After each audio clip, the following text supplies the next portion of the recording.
ਜਿਵੇਂ-ਜਿਵੇਂ ਲੋਕ ਸਭਾ ਚੋਣਾਂ ਨੇੜੇ ਆ ਰਹੀਆਂ ਨੇ, ਹਿਮਾਚਲ ਪ੍ਰਦੇਸ਼ ਦੀ ਸਿਆਸਤ ਵਿੱਚ ਤਬਦੀਲੀਆਂ ਆਉਣੀਆਂ ਸ਼ੁਰੂ ਹੋ ਗਈਆਂ ਨੇ।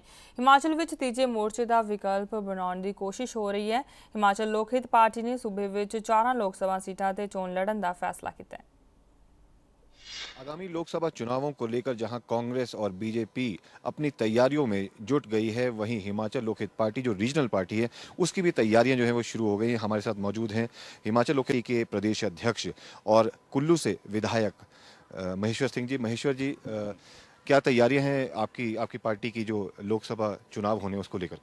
देखिए, हमने अनेकों स्थानों पर अब अपना संगठन खड़ा कर लिया है। आप इस बात से सहमत होंगे कि गत चुनाव में, विधानसभा चुनाव में संगठन को खड़ा करने का समय नहीं था। इस बार समय मिला और हमने खड़ा किया संगठन, और निश्चित रूप से लोकसभा की 4 सीटों पर लड़ने का मन बनाया है। बीच में आम आदमी पार्टी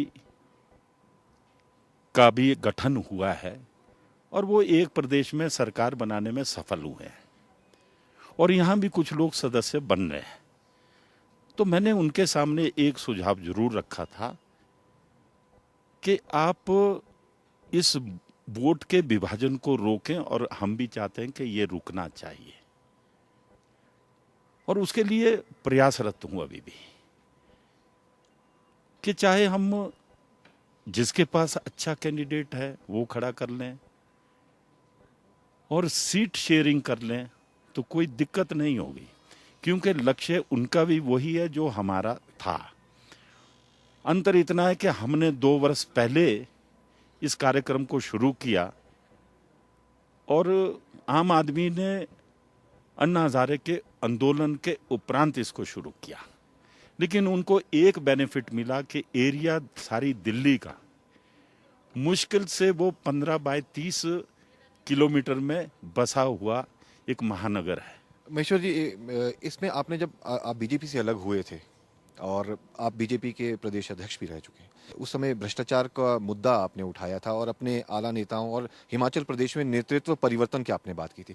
अब आपने कांग्रेस को समर्थन उसके बाद दिया है बाहर से, तो ऐसे में एक धर्म संकट भी कह सकते हैं कि प्रतिभा सिंह जो हैं वो कांग्रेस से वहाँ पर उनका नाम भी है, सामने आ रहा है चुनाव लड़ने के लिए, और आप पर भी आपकी पार्टी जो है वो प्रेशर डाल रही है कि आप वहाँ से चुनाव लड़ें, क्योंकि जो मुद्दे आप लेकर के आए थे भ्रष्टाचार के खिलाफ वाले, उस पर कहीं ना कहीं असर पड़ सकता है, छवि पर पार्टी के असर पड़ सकता है। ऐसे में कहीं ना कहीं कह सकते हैं धर्म संकट जो है वो सामने आ रहा है। आप मेरे सामने कोई धर्म संकट नहीं है।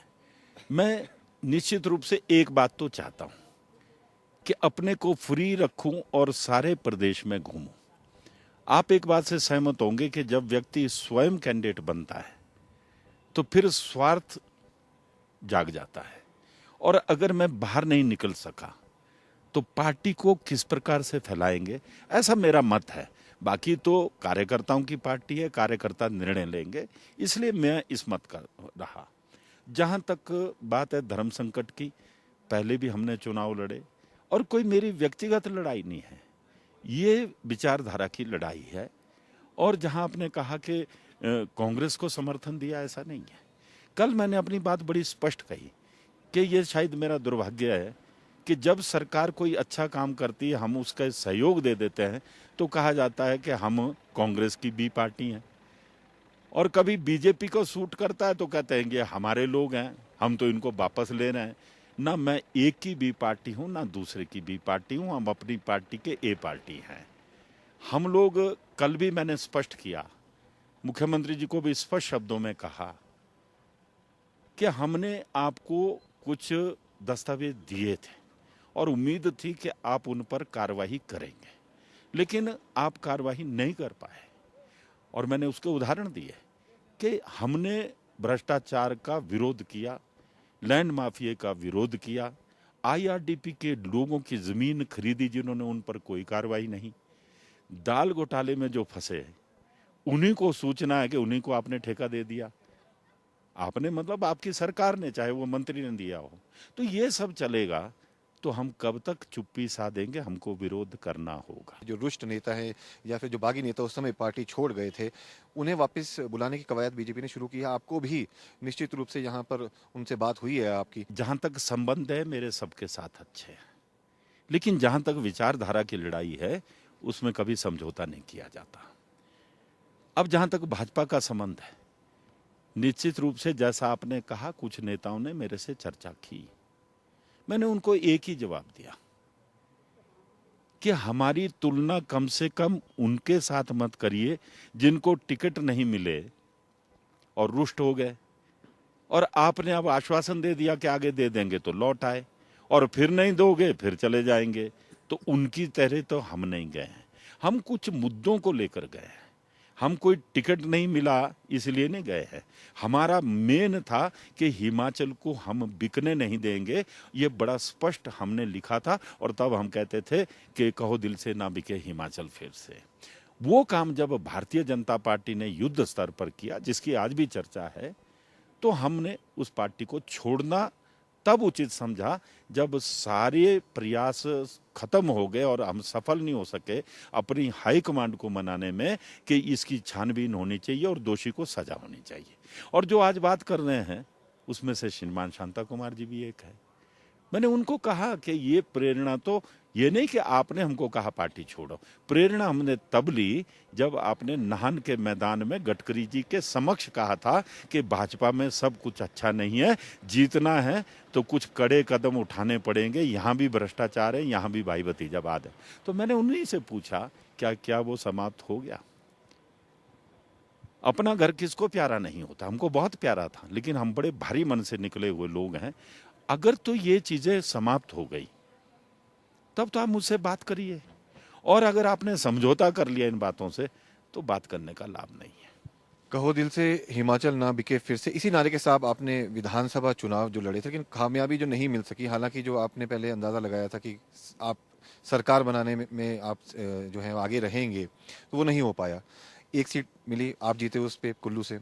अब जो आगे लोकसभा चुनाव है उस पर क्या दावा है? 4 सीटें यहाँ से, चारों पर आपके उम्मीदवार खड़े होंगे, क्या दावा करते हैं आप इसमें? देखिए, जहां तक उस वक्त की सफलता का सवाल है, सबसे बड़ी सफलता हमारी उसमें यह रही कि भले ही एक जीत कर पहुंचा, लेकिन 2.5-3% वोट लेने में हम सफल हुए।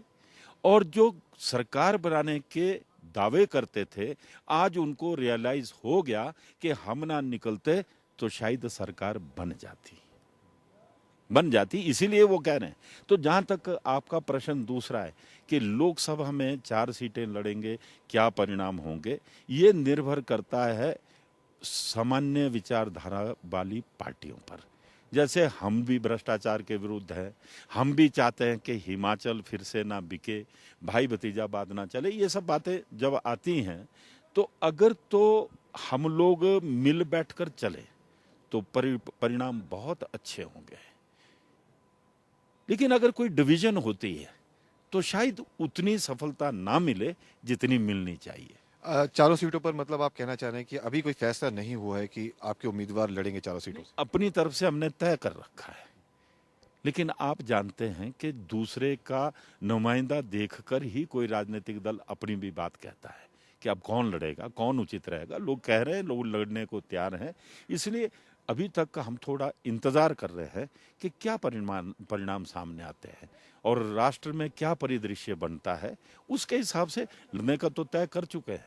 लेकिन अगर कोई मानो कल को ये बात आती है कि सामान्य विचारधारा के लोग हैं, चलो कहीं ना कोई सीट शेयरिंग मेरिट पर हो, तो उस पर विचार करने में मुझे लगता है कोई हर्जा नहीं है। तो इसलिए we will have to wait for some time. ये थे हिमाचल लोकहित पार्टी के अध्यक्ष और कुल्लू से विधायक महेश्वर सिंह, जिनका ये कहना है कि बीजेपी से उन्हें पार्टी में वापस बुलाने का न्योता आया था, जिस पर उन्होंने फिलहाल ना कर दी है। और आगामी जो लोकसभा चुनाव है उस पर अभी फिलहाल लोकहित पार्टी की कोई रणनीति साफ नहीं है, कितनी सीटों पर प्रत्याशी खड़े करने हैं, इस बात का भी अब खुलासा जो है महेश्वर सिंह ने फिलहाल नहीं किया है। कैमरा पर्सन राजेश कुमार के साथ मोहित प्रेम शर्मा, DN9 न्यूज़ शिमला।